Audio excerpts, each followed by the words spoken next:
ఈ సంవత్సర కాలంలో ఈ ప్రజాప్రభుత్వం పైన ముఖ్యమంత్రి గారి పాలన పైన ప్రజల్లో అన్ని వర్గాల ప్రజల్లో రోజు రోజుకి పెరుగుతున్నటువంటి ఆదరణ, ప్రేమ చూసి తట్టుకోలేక ఈ ఆదరణను దెబ్బతీయాలని, ప్రభుత్వ ప్రతిష్టను దెబ్బతీయాలని చెప్పేసి ఈ సంక్షేమ హాస్టల్లో, సంక్షేమ గురుకులాల్లో మరి వాళ్ళ ఫుడ్ పాయిజన్ చేస్తూ బీఆర్ఎస్ పార్టీ నాయకులు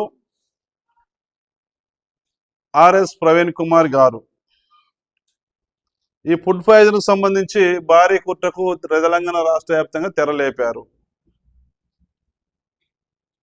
నంబర్ 2, ఆయన బీఆర్ఎస్ ప్రభుత్వంలో అధికారం ఉన్నప్పుడు సంక్షేమ హాస్టళ్ళు, గురుకుల హాస్టళ్లకు సెక్రటరీగా పనిచేసినాడు. ఆ బీఆర్ఎస్ ప్రభుత్వంలో ఆయన సెక్రటరీగా ఉన్నప్పుడు సంక్షేమ హాస్టల్లో, గురుకుల హాస్టల్లో ఫుడ్ కాంట్రాక్ట్ వర్కర్స్ని ఆయనే నియమించాడు. వాళ్ళందరూ కూడా ఇవాళ ఇంకా ఆయన కంట్రోల్లోనే ఉన్నారు, పనిచేస్తూ ఉన్నారు. ఆ ఫుడ్ కాంట్రాక్టర్స్ ఎవరైతే ఉన్నారో కాంట్రాక్ట్ వర్కర్స్ ఆయన కంట్రోల్లోనే పనిచేస్తూ ఉన్నారు. మరి ఇవాళ అటువంటి వాళ్ళని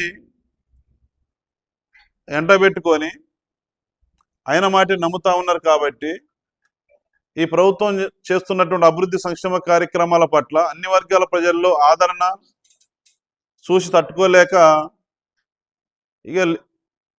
ఇక లేనిపోని వాటికి తెరలేపే కార్యక్రమం, ఎట్లా అబాస్ పాలు చేయాలి ప్రభుత్వాన్ని అనే కార్యక్రమానికి బీఆర్ఎస్ పార్టీ నాయకులు మరి ఇవాళ ఆర్ఎస్ ప్రవీణ్ కుమార్ గారు దానికి మరి ఇవాళ ఏదైతే ఉందో దానికి ఒక ప్రచారాన్ని చేస్తూ ప్రభుత్వాన్ని అబాస్ పాలు చేసే కార్యక్రమం చేస్తూ ఉన్నారు. వారి కుట్ర కోణంలో ఇది జరుగుతూ ఉంది. గత ప్రభుత్వంలో ఎవరికి ఉద్యోగాలు రాలేదు. నిరుద్యోగ యువతకి ఏం చేస్తామన్నారు? 3016 రూపాయలు అన్నారు నెలకు. నిరుద్యోగ యువతకు ఉద్యోగాలు అయిన వాళ్ళకు బీఆర్ఎస్ ప్రభుత్వంలో 10 సంవత్సరాలు అయింది. ఒక్కరంటే ఒక్కరికి ఇవ్వాలి నిరుద్యోగ వృత్తి.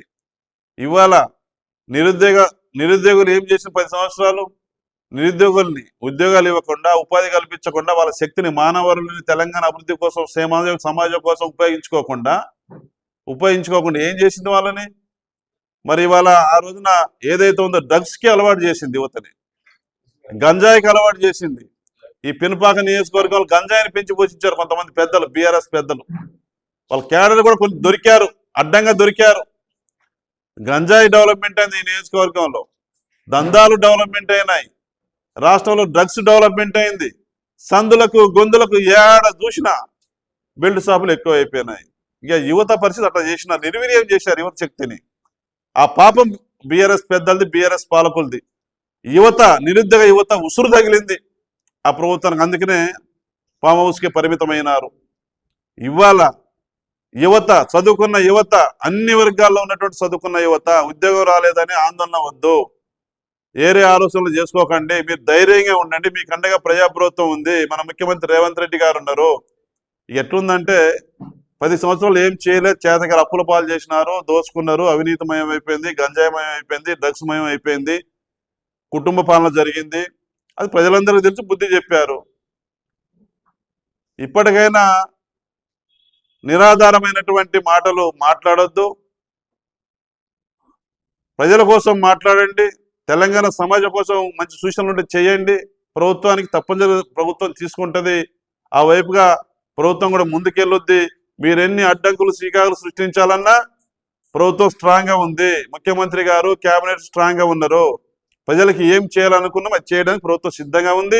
పినపాక నియోజకవర్గంలో కూడా ప్రజలు ధైర్యంగా ఉండండి, మీకు ఏదున్నా నేరుగా నన్ను కలవండి, ఎవరికి మీరు మోసపోకండి, సంక్షేమ పథకాలు అందకపోతే నాకు చెప్పండి, అధికారులతో మాట చేసి పెట్టే బాధ్యత నాది అని మీ ద్వారా ప్రజలకు విజ్ఞప్తి చేస్తూ ఫైనల్గా మన యొక్కసారి గతంలో 10 సంవత్సరాల అధికారంలో ఉండి ఏమి చేయకుండా, ఏమి పట్టించుకోకుండా మరి ధనిక రాష్ట్రమైనటువంటి తెలంగాణ రాష్ట్రాన్ని 7 లక్షల కోట్ల అప్పుల ఊబిలో నెట్టేసి చేసిన పనులకు 40,000 కోట్లు ఇవ్వకుండా అధికారం పోయిన తర్వాత ప్రజాప్రభుత్వం ఇందిరమ్మ రాజ్యమే లక్ష్యంగా ముందుకు సాగుతున్నటువంటి ప్రభుత్వాన్ని విద్యారంగానికి పెద్దపీట వేసి మరి ఇవాళ సంక్షేమ హాస్టల్లో, గురుకుల హాస్టల్లో ఇవాళ మరి ఇద్దరికి సంబంధించిన అన్ని రకాలైనటువంటి డైట్ ఛార్జీలు పెంచే కార్యక్రమం, అదేవిధంగా కాస్మెటిక్ ఛార్జీలు 40% పెంచింది.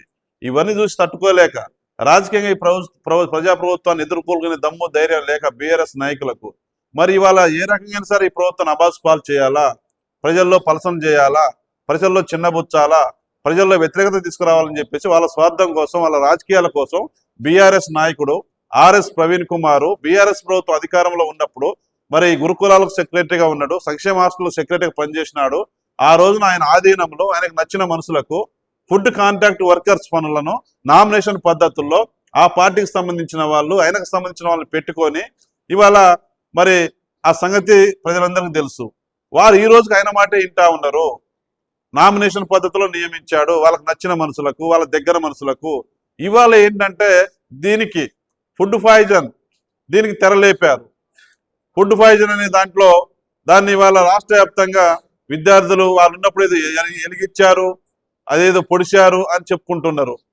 మరి వాళ్ళు పొడిస్తే ఇవాళ ఎట్లెందుకు ఉంటుంది?